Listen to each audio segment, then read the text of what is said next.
Good evening, everyone, and welcome into Beyond the Box Score, our weekly show where we break down all the latest action from high school, college, and the pros here on Pulaski Citizen Live. I'm your host, Mark Mize, joined once again by my co-host, Chandler Harmon. Chandler, it's getting closer to the Christmas season. That means Christmas basketball tournaments and nearing in January the start of district play. It's been a great early season for both Giles County and Richland in basketball. And Mark, me and you have both been at the forefront of that, getting to see both of our teams in action and seeing just what they have to offer early on in the season, with Giles County looking like a masterclass at defense and Richland looking like a scoring threat. It's going to be an exciting season of basketball. It is, and all four teams are currently over 500 as of today. Of course, if you're watching this, I believe you'll be watching it on December 18th. But, honestly, really impressed so far. Really think that, they're kind of getting the guys back when we talk about basketball, because, of course, you had some, key football players who were getting acclimated. And then so far getting some folks back who were injured in the early season or in the offseason as well. So, it really looks like the teams are kind of getting that cohesion, that chemistry, and rounding into the kind of form that you're going to want to see to make that stretch run in February and March. And, Mark, especially on Giles County, we've seen a lot of those football players have taken starting lineup roles with them being big players and looking to contribute significantly as we get into that huge stretch of play. Absolutely. And of course, we talked about those Christmas tournaments. We'll have all the action for you here in the newspaper and online for the Pulaski Citizen and Main Street Sports. And of course, you can hear some of those games for WKSR as well. But this week, Giles County was playing Fayetteville City before its Christmas Classic, and Richland has Eagleville, who they welcome in on Friday night. So a lot of great action this week. We'll be talking a little bit about last week and what's to come here in just a few minutes. So we're going to take a quick timeout, and we'll be back with Scott Stewart and Chandler Harmon as they break down Giles County basketball here on Beyond the Box Score. For over 50 years, PES Energize has been proudly powering our community in Pulaski and Giles County, Tennessee. We're more than just an electric utility. We also offer internet and phone services. Our commitment to our customers and our community is what sets us apart. We're dedicated to providing safe, reliable, and innovative services. At PES Energize, we believe that serving you is a privilege. We're here for all your energy needs. Visit PESenergize.com or call us today. And welcome into our Giles County segment here on Beyond the Box Score. And joining me for tonight's segment is the one and only Scott Stewart, who you would have heard on the WKSR broadcast. Scott, how are you doing? Hey, doing good, Chandler. And yeah, we did the ball game last night. Of course, you and I did a game Friday against Spring Hill with Giles County versus Spring Hill. And then last night, Giles County took on Fayetteville City. So a couple of exciting matchups that we'll talk about those games. And then I know that you've talked to the coaches a little bit, find out what they've said. But the Spring Hill game for the girls was pretty much a runaway. Giles County just out-talented, outclassed Spring Hill's Lady Raiders. And just a good showcase of all that Giles County's girls can do. You were at that game, talk a little bit about it. I mean, they did a good job of getting the ball underneath, kicking it back out. It was just a good all-around effort for the girls. And, the girls' team, we knew coming into the season that they were going to be very good defensively with Reese coming back and being as tall as she is. But their offense has really been clicking lately. Yeah, it has been, and they scored 62 points, and held Spring Hill to like 14. Is that what it was? So 62-14 was the final. Now turn around and come into last night's game, which at this point would have been Tuesday night, the 16th, I believe. And Giles County took on a Fayetteville City team that came in, and that team got hot as a firecracker. So what happened was Giles County went out to a pretty good lead, doing exactly what we were just talking about. They really weren't trying to get the ball inside. They were just driving the perimeter. But a couple things happened to them after they took a 10-2 lead early in that game, and then by the end of the first half. Actually, the end of the first period, the Fayetteville had taken the lead. Oh wow! And it was like how'd that happen? And then of course by the end of the second period, Giles County regained the lead. Well, come the second half, Fayetteville City the Lady Tigers just got hot, and there's two or three of them that just kept hitting 3-pointers. I bet you they hit 8 3-pointers maybe all of them in the second half, to be honest with you. But anyway, I bet you they hit 8 3-pointers. And Giles County just had a hard time keeping up with them. Well, when you got to looking at it and you started watching, one of the big things that happened in Giles County was they quit. They could not hit a shot inside of 10 feet. Katie Pipkins played a whale of a game. They had one possession where Katie Pipkins shot a 3-pointer. They got the ball back on a steal. She went up for another 3-pointer. They fouled her, and she ended up shooting free throws. She hit 2 or 3 free throws, and then missed the third one, and Brianna Smith got the rebound. No, maybe it wasn't Brianna, but one of the other girls got the rebound, put it back. It was a 7-point possession, all keyed by Katie Pipkins, who had a whale of a ball game. She played great. Obviously, she always plays great on defense, right? And all the girls do. That just stood out that Absolutely. night. And but yeah, that possession brought Giles County back in the second half, where they were down by like 7 or 8, by more than 8 points, and Giles County was able to bring back and get real close again. But by the end of it all, it was a 70-62 win for the Lady Tigers, and they just that was one of the big things, though. They missed a lot of shots that Giles County's girls just don't miss. That 8 to 10 foot range, they just don't miss those shots. And then Reese was on the bench there at the end of the ball game, and so Giles County's missing shots. They don't have the rebounding, and it just kind of spiraled on them from there. You know, that's kind of a similar thing. I got the privilege of going to see them play Fayetteville City at Fayetteville City, and they held the Lady Bobcats only 4 scorers, and they could not get, like you said, they couldn't get anything under the rim to go in. And so Fayetteville City's been a really good matchup for them, and I think that's a lot that they'll learn from that. Going into this weekend, the tournament, they've got the Christmas Classic coming up, and that's going to be super exciting. Right. Lauderdale, Alabama is always a powerhouse in Alabama basketball. Giles County's girls used to go down to their Christmas Classic. I guess they still have theirs, but it's probably a little later on in the year after Christmas. But Missy Harper used to take them down there every year and play in that, and they used to play a lot of good competition down there. And those Lauderdale County girls are good. That Rogersville team's always good. And then they're also taking on Colbert County on Saturday. So I urge everybody who hasn't seen them play, if you these Giles County girls, it's a good basketball team, and they're fun to watch, and they're good. If you haven't seen Giles County's girls play in a while, they got better last year. And really, by the end of the year, we're doing really well. Won 12 games, which was 3 times more than what they'd won the year before. So Fred Steger's doing a great job with his team. They've got talent. They've got size.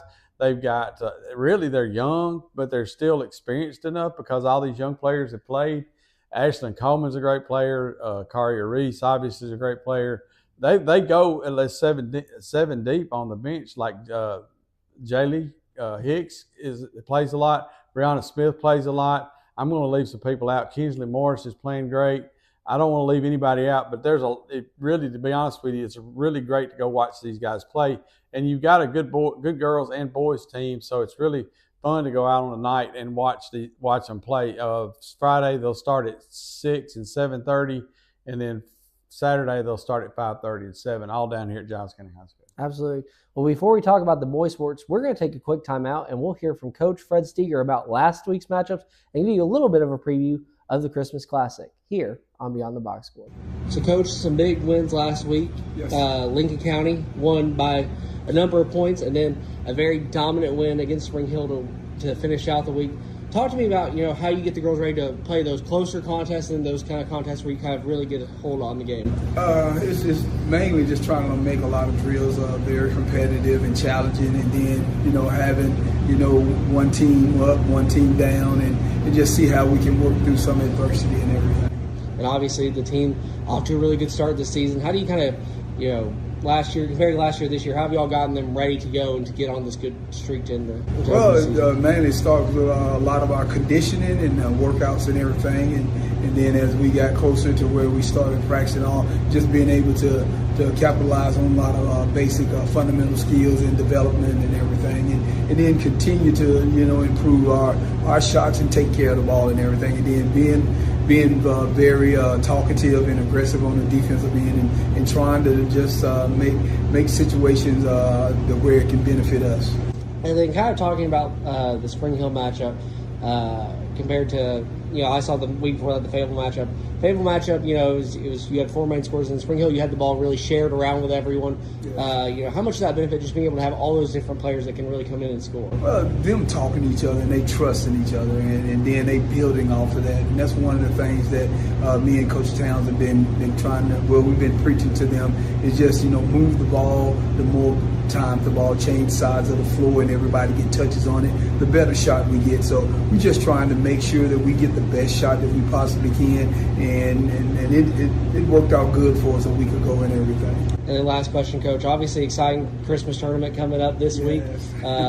Talk to me about, maybe preview that matchup, and then, how the team's getting ready for that. Right now, we know that, during the tournament time, a lot of teams, they come with different things. And teams that you haven't seen before, they have good athletes. And one of the things is that, we look for a lot of pressure, a lot of intensity. All the teams that are in the tournament are really good. And we're looking for a good turnout, not only just from our community, but from the other teams' communities as well. And it's going to be some real good basketball here coming this weekend. Absolutely. Thank you. When it comes to real estate, Haney Realty and Property Management is the team you can trust. Our extensive knowledge of the market and industry allows us to help our clients with any real estate need. We know how to get results. So whether you're looking to buy, sell, or rent, let us put our expertise to work for you. Call us today at 931-347-9150 or visit HaneyRealtyPM.com to learn more. Haney Realty and Property Management, your best friend in real estate. And welcome back in here on Beyond the Box Score. You just got a chance to hear from none other than Coach Fred Steger himself. And now we're going to do a little preview and wrap up and talk about the boys' side of the basketball team. So, Scott, you got to be out there with them on yesterday's matchup. Talk to me a little bit about their matchup against Fayetteville City. Of course, the Spring Hill game was we need to talk about it real quick because that game was crazy. Giles County ran out to a 14-point lead in that ball game and held the lead for most of that game. And then I can't remember the young man's last name. I think his first name was Ashton for Spring Hill, who ended up scoring 36 points. And and most of those, like, 2/3 of those points in the second half. And just Giles County just could not hold them off. And Spring Hill came back and took the lead late in that ball game. They actually were up by 3 with less than a minute to go. And Deshaun Howard nailed a 3-pointer to tie that ball game. And then in overtime, by the way, let me just make sure they were in overtime. 3-point lead for Spring Hill in overtime. They shot Deshaun Howard just nailed a 3-pointer from the corner and put Giles County that tied, and then Giles County got one more point, and Giles County won 57-56. It was a nail biter. It was a great ball game. Me and you were up there about to die. So then fast forward now to Tuesday, Giles County comes out on Fayetteville City, which both of them have their football players back at this point, because the first time they played, Giles County won by like 30, and neither one of them had their football players. Yeah. Well, Fayetteville City leans real heavily. Of course, Giles County has some good football players too, in Giles County. So Giles County brought both theirs in, and Fayetteville City brought theirs in, and Fayetteville City ran out to a good little lead there. As a matter of fact, led the whole first half except for the final 1 second, where I think it was Deshaun Howard hit a free throw to put Giles County up 27-26 at halftime.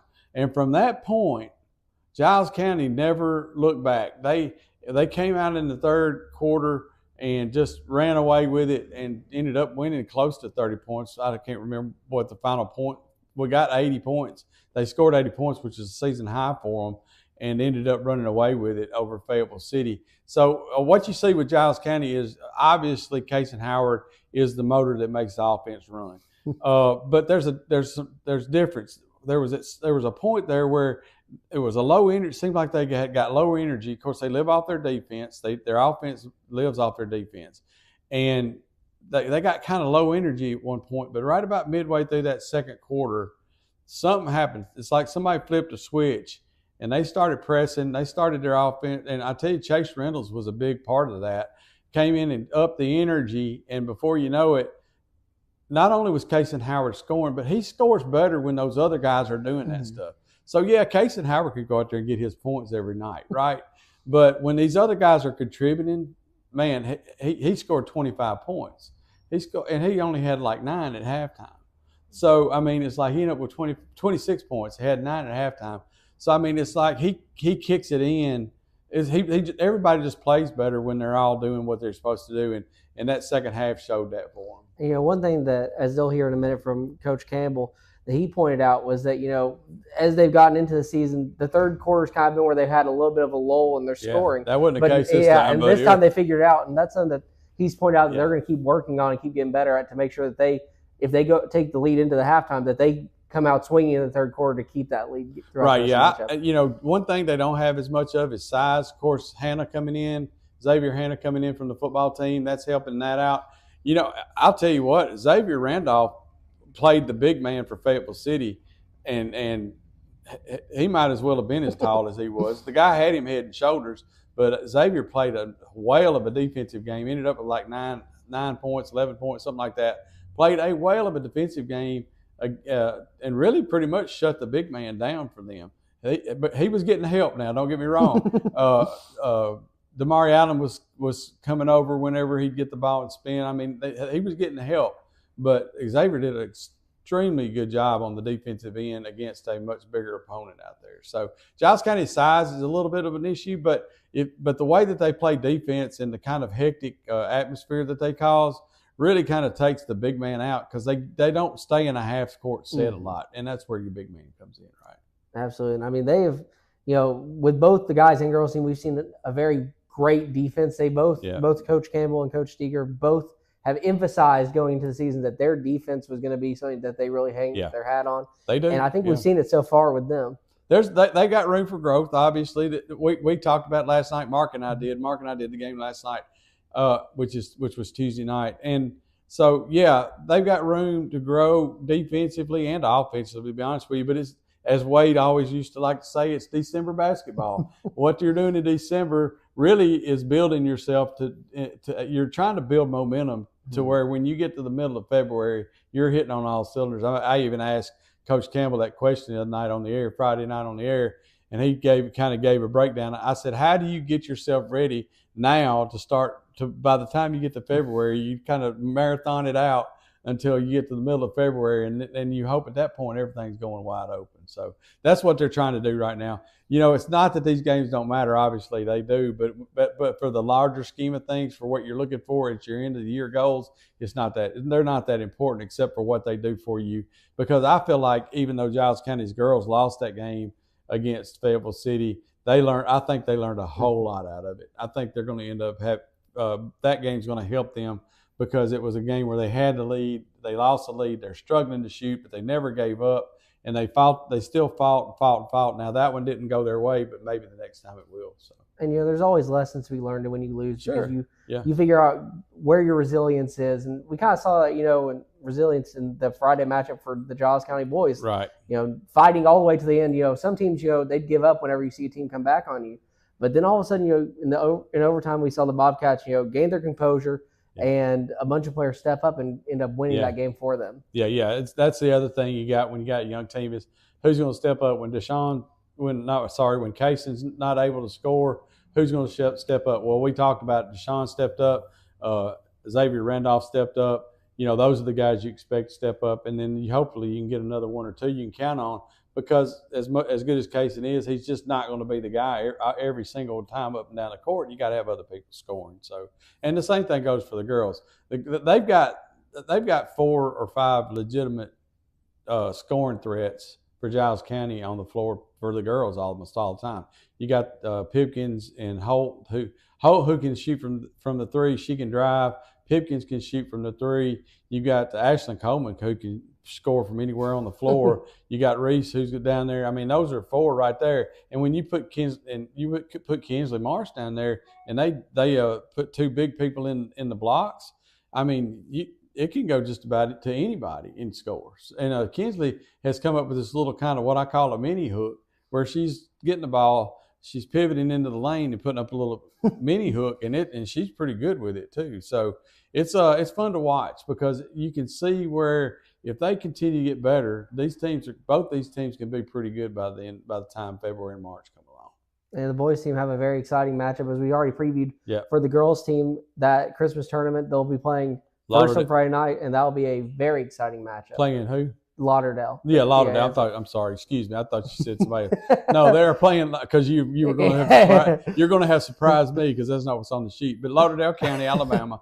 Yeah, Lauderdale County boys are coming up as well, and then on Friday night, and then Saturday will be the Colbert County. Some other teams that you're going to see playing in that are Lawrence County boys and girls are playing. Who else we got in there? I'm sorry. Summertown's coming. They've got a game. Collinwood's got some games. So there's a lot of good basketball action. I covered some of that last year. It was a good tournament they had last year. And if you don't have anything else going on Friday and Saturday, you could do a whole lot worse than going down here to Giles County High School because first of all, it's fun to watch basketball. I love tournament basketball. There's nothing I like better. Even though I love football, I like tournament basketball. I just love to sit there and watch game after game after game.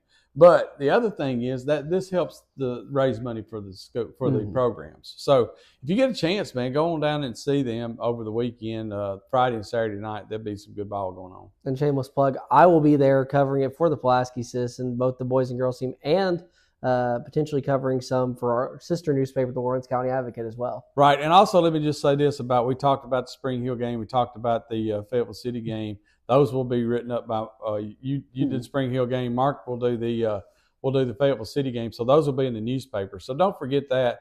And then you can also always catch the play on WKSR on KSR Sports. Last night's game was actually simulcast radio and stream. So KSR Sports on Facebook, and of course the 107.7 on the radio dial, on the FM radio dial. So make sure you check it. Also, WKSR.com. So make sure you check all those out. I believe the next game that we're going to broadcast will be Monday. I think they're going to try to stream the whole thing, the whole tournament on Friday and Saturday, but there may not be any announcers, which is fine. I think the games will stand on their own without an announcer. You'll see Chandler down on the sideline taking notes. So. Well, Scott, it's been great to talk to you. Thank y'all for having me, man. I've been watching you guys do this for a while. He's been behind the scenes. It's great to have him on here. We're going to take a quick timeout, and you'll hear from Coach Nick Campbell about their performance over the past week here on Beyond the Box Score. So, Coach Campbell, big week of Giles County basketball last week. Big overtime winner for the Bobcats. An unfortunate loss to start the week. Talk to me about both those games and what the teams learned from those matchups. Yeah, the Spring Hill game was really, really good for us. We had some guys that fouled out. We had to play some unique lineups down the stretch, and with the lineup that we finished with was really good for their confidence moving forward. I think you saw that a little bit last night when we were able to go to the bench and play some different kids. And I thought everybody played really well last night. We're starting to get our full roster back, and the more we practice, the more we play, I feel like the better we're going to get. And then talking to me about that, like you said, second game back with the full roster. How much does that help the team just having all the guys finally out here? Well, it helps a lot, especially in practice, because that's where you learn to play, where somebody's going to cut or somebody going to the three-point line. Just works on chemistry, and it helps us as coaches figure out who we can play together at this spot, who we can play here. What our best defensive lineup is, what is our best shooting lineup. So when those guys aren't practicing too, it's hard to you have it in your mind, but it's tough to see it until it's on the court. And then last night's game, talk to me a little bit about that. You talked about, you thought it was a really good game for the guys. Talk to me a little bit about last night's game. We kind of had to grind out the first half. We didn't play particularly well. They played really well. We didn't do a good job with the scouting report. But at halftime, we go in, we talk about the scouting report again. We come out, and the third quarter's kind of been our where we relaxed a little bit. But I thought we came out and played really well. We got some stops. We got out in transition. We talk about if you get stops on defense and you get defensive rebounds, we can get out and run in transition. And I felt like last night in the second half we did. When you saw some of those guys who can score a little bit in the second half, so. That was good to see. I think it was a total team effort last night. Deshaun Howard came back, second game back, probably 70%, but scored 14 points. I thought he did a really good job leading us there as our only senior. And the last question, Coach, the Christmas Classic coming up this week. And talk to me about that. You know, some exciting matches for Bobcats. Kind of give the fans a little bit of a preview of that match. Yeah, so it starts on Friday at 1:30. Summertown plays at Elkmont, local game. We've got all the teams that are coming are local except for Harriman, but their coach played here and won the state tournament here with our assistant coach. So it's going to be a great 2 days of basketball. We start at 1:30 on Friday, and our girls will start at 6, and then we'll play after them. And then on Saturday it starts at 10 a.m. So we'll be here for almost. Unfortunately, it'll probably be about a 12-hour day because when you run in the tournament, you know, sometimes it gets pushed back, overtime games. So it'll be 2 really good days of local basketball for our county and some of the surrounding counties are coming in as well to play. When it comes to insurance, Winterburr and Associates Insurance is the team you can trust. We offer coverage for your home, auto, business, and more. We work hard to find the best policy for you at the best price. Our personalized service means we take the time to understand your needs and make sure you understand your options. We want you to feel confident and secure with your insurance policy. Let us make insurance simple for you. Get a quote today at winterburrinsurance.com or call us at 931-363-8638. And welcome back, everyone. You just heard from Scott Stewart and Chandler Harmon for the Giles County segment here on Beyond the Box Score. But now I'm here with Jennifer Hawkins talking a little Richland basketball. Jennifer, the Lady Raiders and the Raiders both out to 5-1 starts here as of the 18th. And they've got Eagleville coming to town. Always a great rivalry there here on Friday night. And so early season returns looking pretty strong for both the Lady Raiders and the Raiders so far. Yeah, they've had some early tests at this point. And so I think, last week took on Wayne County last Friday night, always a good matchup. And so I think both of them came out really strong after facing a little adversity with the loss, the girls' side, with the loss to Cascade. I think that was a little eye-opening for them. And, so the guys had a loss too. And so it's just early in the season, still both teams trying to get their identity figured out. So I think it's going to be fun moving forward with both these groups.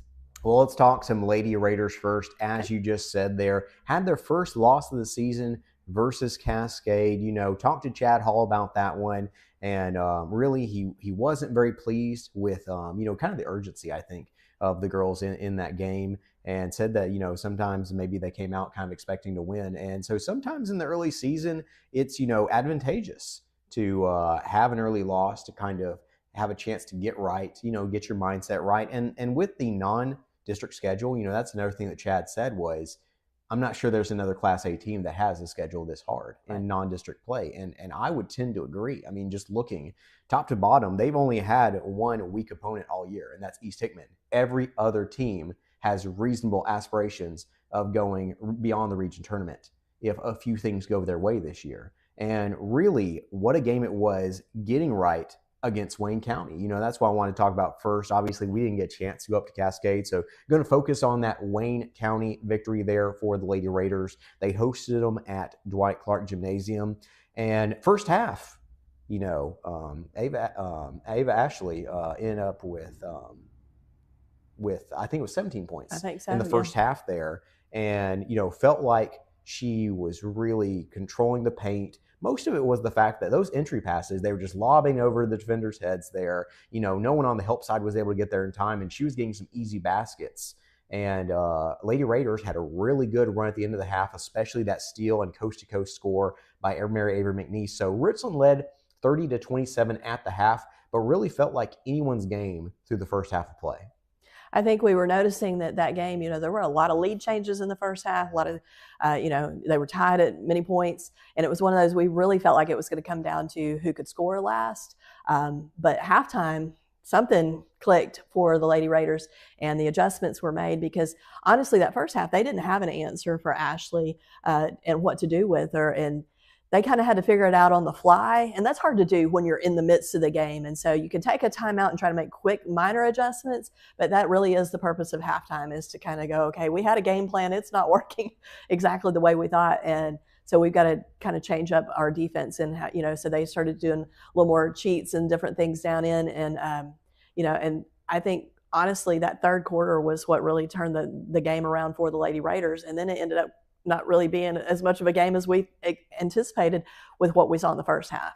Yeah, Lady Raiders ended up dominating after the half. Ashley had a bucket on either the second or third possession of the third quarter, and then she was held scoreless for the rest of the night. And so even on a night where Richland had a little foul trouble early on, I think Elizabeth Gordon and Kate Kirk both got 2 early fouls in the first quarter. We saw the depth of the bench. We saw Mary Avery McNeese really get her groove back offensively. She was the leading scorer on the night, so it was great to see a game in which Bailey Blair didn't have to be the leading scorer, even though she's always capable. And then Danny Lynn Galloway probably had her best game of the year, a season high in scoring, played great defense, rebounded well. Hallie Grace Bratton came in and had to play into the post a little bit more than usual due to the Kirk fouls there. And so, and then when Kirk was in, Kirk missed over 2 quarters. She still had 9 points, had a lot of rebounds. And so I really felt like, as much as we've seen this season, everything really came together and you had so many different contributors, whereas you'd had some early season games like versus Loretto where if Bailey Blair doesn't carry you offensively, where are you going to go? And I think as the season goes on, what we saw versus Wayne County is what is going to happen for the Lady Raiders to get back to the semifinals and beyond, is having a plurality of players who can contribute on both the defensive and offensive end. Really feel like Wayne County was one of the best examples of the year of that, Jennifer. Well, it was good to see that the length of the bench. I mean, I think that was really important to moving forward in the season, is that Coach Chad Hall can go, okay, I've got a bench I can rely on, and I've got players that I can pull from with the early foul trouble. And then, like you said, teams are going to figure out that, if you go one-dimensional and rely on Bailey Blair to be your entire offense, which she's capable of, and we saw that in some games that she's pretty unstoppable. She's got such great moves and great ball skills. But teams are going to figure that out, and they're going to figure out how to double or even triple team to try to shut her down. You got to have offense coming from somewhere else. And so it was good to see Mary Avery get back into her rhythm and step in and have a big game. But like I said, I think it was just the depth of the bench that really proved crucial to that game with the early foul trouble that they had. And I still think Kate Kirk, inside that post, I mean, she's going to be a force as the season continues. She gets more minutes. She's just a sophomore, and so you got to think about, she's still young, so she's still learning. Her varsity minutes are going to be important as they gather those minutes more and more. But I think as the season continues to get into district play and beyond, then I think she's going to be a big factor as well. Yeah, and the last thing I want to touch on before we talk a little bit about the boys, and of course get that interview from Chad Hall in here as well, was just the difficult matchups you have across the court when Richland's out there. Because one, Blair just does everything well. I mean, she's one of the best free throw shooters. She's one of the best mid-range has one of the best mid-range jump shots of any player I can remember since Jessie Jennings. Can hit a long-range shot. I mean, can really drive, can, do some things, act as the catalyst, and also act as the scorer. I mean, what she does is truly special. There's a reason that she's already signed as a Division II signee for the Lady Raiders for the second straight year they've had Division II signee. But then you look at Galloway, basically plays like a guard, but of course is, easily, I think, 6 feet tall. Kirk, obviously, is probably one of the more dominant posts they've had in several years. Elizabeth Gordon and Bailey Hollis are 2 of the fastest players, just tenacious defensively. They both remind me a lot of, as Gordon grows, I'm seeing the Caitlin Bass comparisons, but I see some Gracie Braden comparisons too, I think, on both of them there. In just pure speed, defensive ability, they can bring the ball up the floor. I mean, you look at all of that, and that's before we even start talking about some of the bench players too there. Mary Avery McNeese is truly dominant as a defensive player and is really finding herself offensively as the second leading scorer on the team. Just, overall, I really just think that they do so many things well. And do they have the ability to truly stretch the court quite as much as last year without Shelby Higgins? Do they have a ready-made senior lockdown defender like Caitlin Bass, even though I bet by the end of her career, Elizabeth Gordon is going to be in that same conversation? I don't know if they have those two things just yet, but there are a few places where they may even be better than last year. And so I think they're making up for some of their weaknesses from last year where they lost those 2 just absolutely crucial seniors, as well as Kylie Hall as well, with a few things that they may do better as well. So I just think they are such a matchup problem for so many teams at the Class A level. I think we're seeing hints of those former players, but I think also this new team brings a whole new personality. So I think we're still going to get some factors in there, some wow factor moments from these younger players. And as they develop and get more minutes, it's going to be something special. And yeah, I think they could make a deep run again easily this season. Absolutely. And so we're going to go ahead and take a quick timeout and hear from Chad Hall as we had a chance to interview him after that victory over Wayne County. So, Coach, just what are your initial thoughts from tonight's game? Thought the kids rebounded well from our performance on Tuesday night. Had pretty hard practice. Wednesday, pretty hard practice. Thursday, and I think our mindset was that we had to play with true intensity, not just show up. The Ashley kid, man, she scored it very well in the first half. We didn't have much of an answer for her, but fortunately we made a few plays there at the end of the second period and was able to get a little momentum going into half. That layup that steal and layup that Mary Avery got right before the buzzer to go to halftime was huge. Came back out, and I believe Ashley scored the first points for them on the first possession of the second half, and then we didn't another score again. That was Mary Avery did a much better job the second half, but also I think our help defense was better. And once all that starts falling into place, your energy is so much better. We're able to push the ball, get some transition buckets, and just kind of the things we thought would happen if we played with true intensity the whole way through. And of course, in the first half, you had a little adversity with Gordon and then Kirk committing those early fouls. Just how do you feel about some of those players like Galloway, Bratton, the ones who came in and then played key minutes whenever the starters were out? Yeah, well, Danielle Lynn, of course, had her best game, I would say, of the year, not just because she scored points, but because she rebounded and defended. That three that Hallie Grace hit was on time. But at the same time, she rebounded and played defense well. So, there's always going to be adversity, whether it's a knee, a busted lip, an ankle, foul situations. We talk about it all the time, and we try to play through it. And I believe we played 8 kids a lot of minutes. The 9th kid played probably about 4 minutes tonight, maybe I don't know exactly, but somewhere around there. At least we put her to the table about that time for sure. And it was crucial that we finished out that second half, especially with 2 starters on the bench at that time.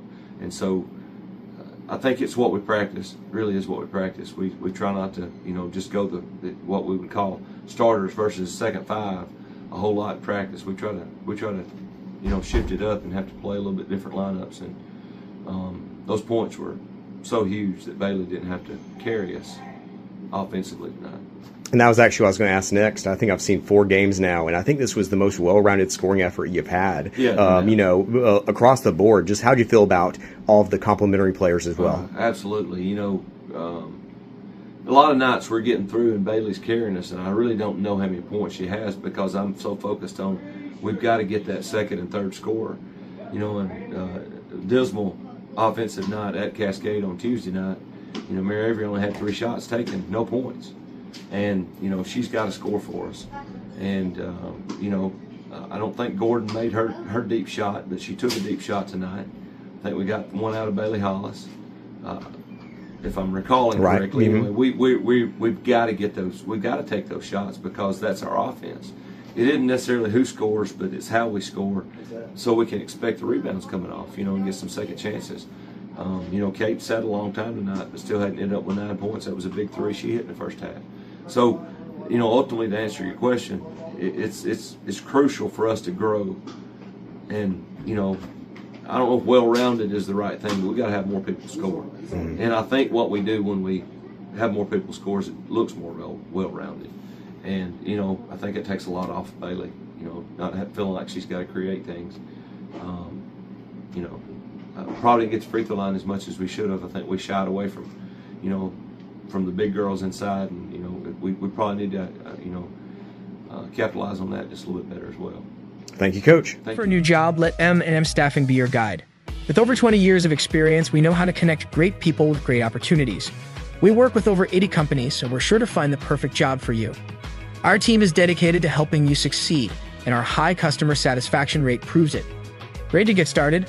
Visit us at mnmstaffing.net or give us a call today at 931-347-4255. And we're back here. You just heard from Coach Chad Hall of the Richland Lady Raiders after Friday night's victory over Wayne County. So now talking on the boys' side, the Raiders had a more physical matchup, I feel like, than the girls did. A total of 46 fouls really caused it to be a pretty strange night. But the Raiders ended up coming out victorious in a game in which they held a double-digit lead for virtually the entire second half. And yet, it always felt like it was within arm's reach because just the physicality, the full court press, and just how many fouls over the course of the night happened in a second half where that was really, really expanded due to those factors. Well, I think anytime you get a Richland-Wayne County matchup, Wayne County's who put us out last year, and so I think there was a little bit of that grudge still coming back to get a little bit of revenge on that team. And it's always a physical game. Wayne County always is going to bring their best against us, and vice versa. Richland wants to put their best on the court because they know what they're up against with that team. And so, I don't know that it was too surprising. And at one point, Wayne County did kind of make a surge and got within 9 or 10, I believe, in the second half. And so you kind of felt that they went that full court press, and Richland was struggling with it a bit to get the ball up the court and having a few more turnovers than I'm sure Coach Jason Lovelace would appreciate, and so they're going to have to figure out and make some changes there to get that ball movement ahead. Once they kind of settled in and was able to beat the press, then they were handling things better. But yeah, just a physical matchup. But early on, that's what you need. I mean, if you're going to succeed in this sport and keep advancing, you got to play the best competition and make yourselves better and challenge yourself. So that's exactly what both these teams are doing here in the early season. And, one thing that I think is an early storyline that people who are watching closely are probably noticing, but if you're not getting out to games, you may not see. But that's the fact that really a player who's kind of becoming a little bit of maybe an elite defender is Cooper Jackson. They put Cooper on Mason Tidwell, an all-state player for Loretto. He held him to 16, I believe, in that one. And then they put him on Kamen Camfield, another all-state player, this time for Wayne County, holds him to 14 there. So goes up against 2 all-state players and holds them to an average of 15 points. Of course, he has some help defense on the backside there. I think Jason did a great job of making sure he was always in advantageous situations. But, until it got into certain places on the floor, he was guarding them straight up. And I think he has really, really become a critical player for this team. He's increasing his scoring load, but I think what he's doing on the defensive end is the most valuable thing that you're getting from Cooper Jackson right now. There's so many little things that a lot of these guys do, the details, and Cooper's one of those that I don't think he gets enough credit for his defense. Across the board, I think defensively was the difference in that game. Yeah. It felt a little bit like a chess match between the two coaches, so they would they're trying to figure each other out. They've played against each other for so many years. So they kind of know stylistically what's going to happen, but each year you get a new identity, you get a new set of players, you've got some returning. You knew Camfield was going to be a challenge. And I think we kind of expected McCormick to match up with Camfield, and then suddenly it wasn't. And as viewers, as fans, we're like, well, is this, but it ended up being the best matchup, because they really kind of did keep him in check. I mean, I think he had 2 or 4 points in the first half. Most of his points came from the line just because it was a physical game, like you said, and a lot of fouls called that night. But it was a fun, exciting game, and it really did feel like it was a 2 or 3 point game, and Richland was well in control, but it didn't feel that way when you're watching it. It was a good night of basketball. And once again, I truly believe Jason Lovelace is a basketball savant. And just in terms of, his understanding of the game and what he's seeing out there is so different from what we're seeing. But let me try to take a shot here at why you're not seeing McCormick guard those guys with Tidwell and then also with Camfield there. I think it's because, one, you potentially risk getting McCormick in foul trouble. Yep. And offensively, he's a transcendent player. I know that he had some big blocks defensively. He's got such great size. He's got good quickness. But offensively, just some of the post moves he has. By the way, I think he finished last week versus Cascade and Wayne County combined with 51 points. Mm-hmm. He was averaging over 25 points per game last week against two really, really solid teams. And so, you don't want to take the chance of getting him in foul trouble or maybe even getting him a little extra fatigued. And so I don't know that that's the case, but if I had to take a shot why you're not seeing him matchups on some of those, that might be part of the reason. And also it may just be that Cooper has a unique skill set to, match up in those situations. Whatever it is, it's working. Because McCormick, he had some foul trouble, ended up finishing with 4 fouls. By the way, multiple players fouled out in the game because, just a flurry of fouls, especially in the second half with the way these two teams were playing. But McCormick got in foul trouble, had to miss some time, and by the way, still scored, I believe, 23 by the end of the night. And so, he has just truly, truly become a difference maker offensively. And so I think he's kind of separated himself from the pack, but I still contend Will Shirey, Cooper Jackson, and Jamison Andrews, which, by the way, we saw Andrews kind of get out of the slump. Yes. He got a little hot, had the most three-pointers of any of the Raiders. Those 3 guys are still in that same conversation with McCormick. And when you have 4 guys who you go that deep offensively, on a night where they're all 4 clicking, that feels like a state championship team. Well, and then you throw in Jack Jackson, who he's going to have nights that he may not have any points in the scoring column, but he does so many things defensively. Or then he's going to have nights he's going to get behind that perimeter and hit those threes and add to the scoring column as well. And so, this is another one of these teams that has the chance to really be elite and make a deep run for the Raiders. It could be exciting to have the Lady Raiders and Raiders really go well into the season and get us some extended basketball at the next level. But this is a team that, you talk about McCormick. We've known since middle school that kid is he's just fluid and smooth at what he does offensively. But now he's got others. And welcome back, Jamison Andrews. That's what I told him at school. And he said, yeah, finally. He was so glad to kind of get out of that shooting slump because good shooters are going to start hitting shots. You just got to let him keep shooting, and kudos to Coach Lovelace to let him do his thing. But it was just a fun night of basketball. And I don't know, all night I kept thinking, gosh, we got to do this. And I'm like, and then I'd look at the scoreboard like, we're up 15, so it just always feels that way, especially with a Wayne County game. You just want to stay on top of things because they're a good disciplined fundamental team as well. And they're good to score quickly. So you just got to kind of keep it in check. And both teams came away with big wins. Well, and one thing I will kind of note is the last thing I wanted to say before we get that Jason Lovelace interview that we have in store for you is the play of some of the subs was another really key factor because, the Raiders, admittedly, they committed some fouls that they probably shouldn't have. And, there were some tough matchups out there. Obviously, you have Camfield. But then, you look at some of the young guys like Mosley and Bogus, who both didn't even start, by the way. There's a really bright future with, of course, Case Bryant as well. They have 3 guys there who are sophomores or younger who I think all will be star players by the end of their high school careers. But, unfortunately for Camfield, he kind of just ended up there at the wrong time because he's a little younger than the first run where they got to the semifinals last year, but he's a little older than this next group. Kind of was the only member of his class who was truly elite there. But some players really had to play serious minutes when they probably didn't anticipate they were going to have to necessarily. And you look at a moment where it got down to about 10 points, I think, is when this happened. And 2 straight possessions, they beat the press with, I think it was Cooper one time. I don't remember who it was the other time.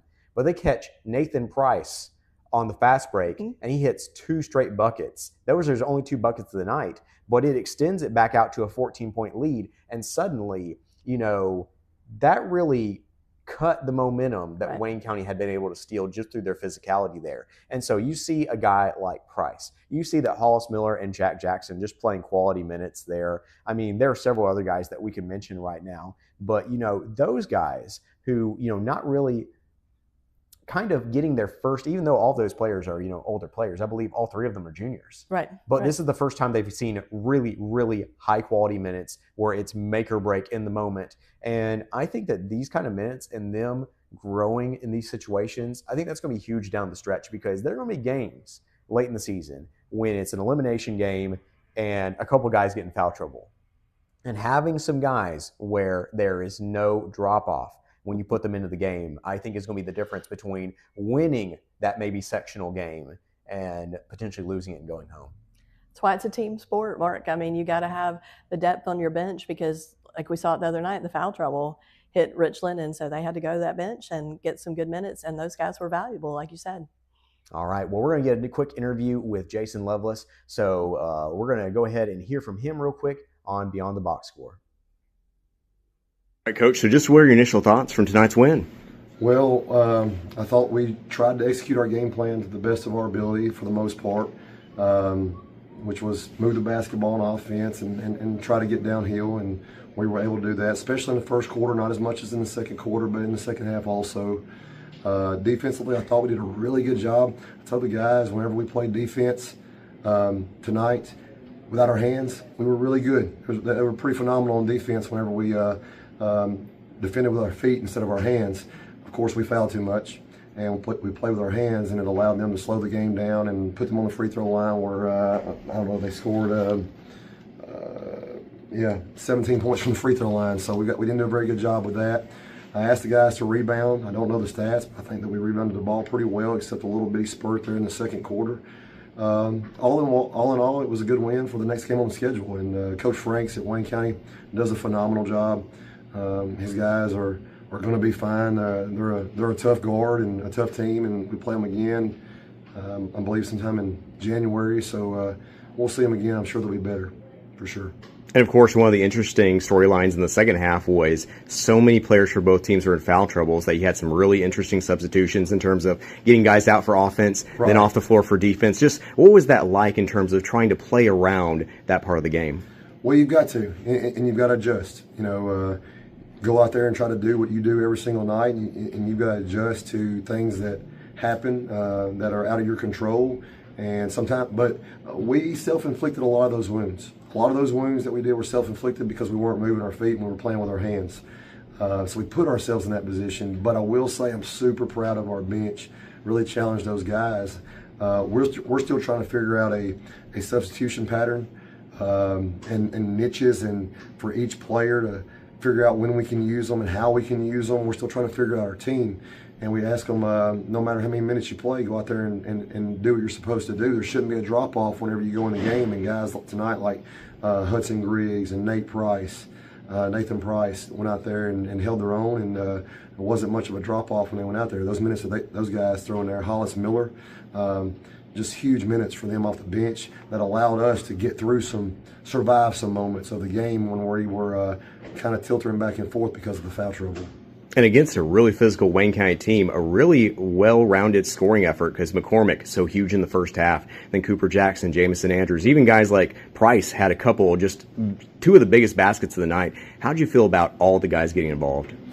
That's what we try to do. I mean, obviously, there's two or three guys on our team that are playmakers, and we're trying to get them the ball, but also our offense is geared to share the ball.